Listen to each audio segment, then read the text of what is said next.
आदिशक्ति जगदम्बा का परम धाम विंध्याचल केवल एक तीर्थ नहीं बल्कि प्रमुख शक्तिपीठ है। वर्ष में पड़ने वाले नवरात्र में लगने वाले विशाल मेले में दूर दूर से भक्त मां के दर्शन के लिए आते हैं। सोमवार को उदया तिथि में शारदीय नवरात्र भोर की मंगला आरती से आरंभ हो गया। नवरात्र में आदिशक्ति के 9 रूपों की आराधना की जाती है।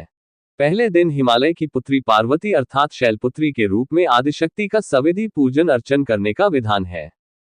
प्रत्येक प्राणी को सद्मार्ग पर प्रेरित वाली मां का ये स्वरूप सभी के लिए वंदनीय है।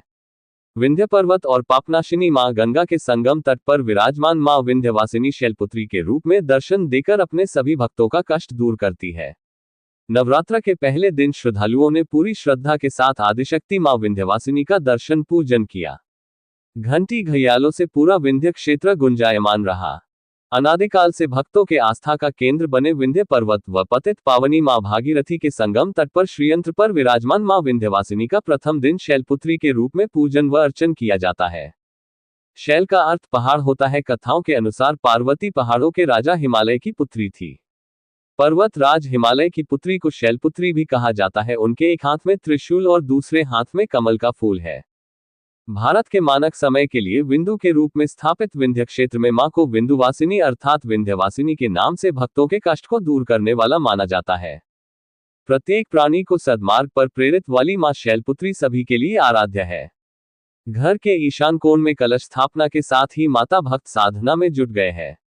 8 दिन मां दुर्गा मन, वचन, कर्म सहित इस शरीर के 9 द्वार से मां सभी भक्तों की मनोकामना को पूरा करती है। भक्त को जिस जिस वस्तुओं की जरूरत होता है वह सभी माता रानी प्रदान करती है। विद्वान आचार्य बताते हैं समूचे ब्रह्मांड में इससे आज के दिन साधक के मूलाधार चक्र का जागरण होता है। नवरात्र में मां के अलग अलग रूपों की पूजा कर भक्त सभी कष्टों से छुटकारा पाते हैं। माता के किसी भी रूप में दर्शन करने मात्र से प्राणी के शरीर में नई ऊर्जा, नया उत्साह व सद्विचार का संचार होता है और मां अपने भक्तों के सारे कष्टों का हरण कर लेती है।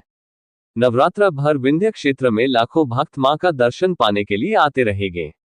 बाइट पंडित अनुपम द्विवेदी, विद्वान पुरोहित, विंध्याचल। आज नवरात्र शुरू हो गया। आज नवरात्र प्रथम दिन है। किस रूप में मां की पूजा की जाएगी और क्या विधि है पूजा की? सर्वमंगल मांगल्ये शिवे सर्वार्थ साधके शरण्ये त्र्यंबके गौरी नारायणी नमस्तुते। माँ जगदम्बा आदिशक्ति का ये जो नवरात्र का प्रथम दिवस है वो माँ शैलपुत्री का है। प्रथमम शैलपुत्री च। शैलपुत्री यानी बैल पर सवारी करने वाली, 2 भुजाओं वाली, हाथ में त्रिशूल लिए और हाथ में पुष्प लिए, बड़ी सुंदर स्वरूप जगदम्बा का है। माँ को चूंकि बैल प्रिय है इसलिए माँ को गाय भी प्रिय है।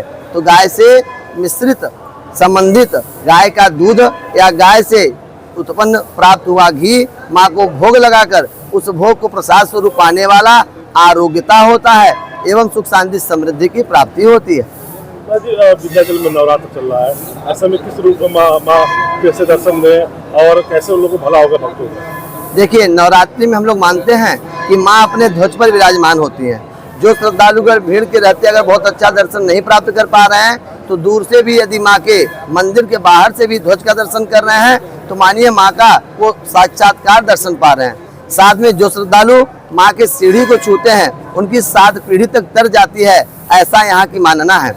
साथ में यदि आप मान लीजिए विंध्याचल धाम नहीं आ पा रहे हैं तो अपने घर में या मोबाइल के द्वारा या फिर यूट्यूब के द्वारा माँ का आरती देखें, माँ का दर्शन फोटो के द्वारा करें, वही फल प्राप्त होगा जो फल आपको यहाँ का प्राप्त होगा। नवरात्रि में घर में माँ का प्रतिमा रख के अखंड ज्योति जलावें, माँ का भजन करें, कीर्तन करें, माँ के नाम का जय माँ दुर्गा, जय माँ तारा, दयामयी कल्याण करो, ऐसा भजन करें, वही फल प्राप्त होगा जो आपको तीर्थ का फल प्राप्त होता है। जय माँ विंध्यवासिनी।